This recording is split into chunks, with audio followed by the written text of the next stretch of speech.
What was it again that you wanted your legacy to be? Because you and I talked about that a while back. And he said, I want to be the guy who's going to take care of the employees and be the guy who is for the workforce. And I said, after today, Jay, what do you think your legacy is going to be?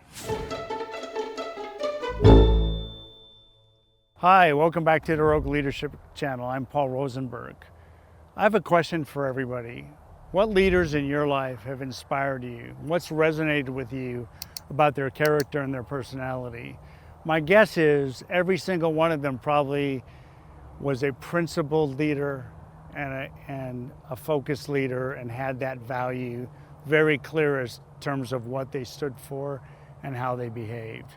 Words like committed, candid, transparent, accountable, all of those things are really important in today's world, because as a leader, if people don't know where you're coming from and they can't trust you to be principled, then they're not going to follow you.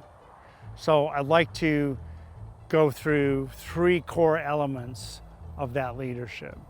The first one is very simple. You need to be accountable. And by that I mean you need to show your team and your employees that you're with them, and you're not going to blame them when things go bad, that you're going to be with them, and you're going to take responsibility if you need to take responsibility for any mistake. The second thing, which is really important, is you need to be actively messaging your values and your principles every day. It isn't some dramatic act usually, unless it's the Cuban Missile Crisis and you're John F. Kennedy.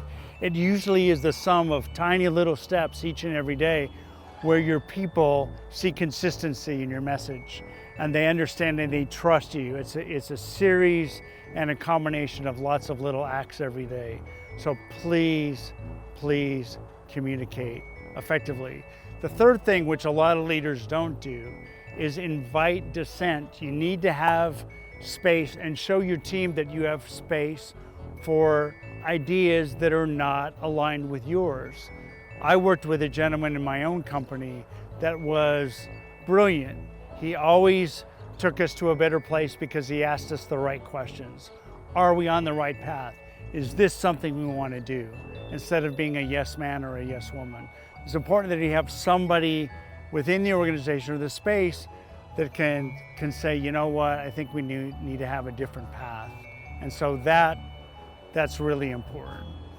Now, Jay was about to retire. You got to understand Jay. He smokes a cigar. He's very rough around the edges. He's working for a large company, and he really likes to be part of the workforce. And when I asked him what his dream was in terms of his legacy, and he said, I want to be remembered as the guy who took care of his workers. One day, however, Jay went off the deep end. I was in a meeting with him 3 straight times, and 3 straight times he lost his cool. He dropped F-bombs everywhere. He was screaming and yelling. He was pounding on the table. He was going absolutely nuts 3 times in a row. And the workforce was shaken up because they never seen him be in such an agitated state. I mean, he was out of control. And so I picked up the phone. I said, Jay, let's talk. No way, no effing way am I going to talk to you. I said, Jay, we need to talk, and we need to talk now. I knew I had to get to him now before he did any more damage. I said, I'm not going to come see you. Don't worry, I'm not going to get in your face. But can you give me 5 minutes? He said, okay, what do you want? I said, Jay. And I had to go to where he was, and I said, you know what? What was it again that you wanted your legacy to be? Because you and I talked about that a while back. And he said, I want to be the guy who's going to take care of the employees and be the guy who is for the workforce. I said, yeah, okay. That was it, man. That was it. And I said, after today, Jay, what do you think your legacy is going to be? And there was dead silence at the end of the phone. And softly, he dropped another F-bomb.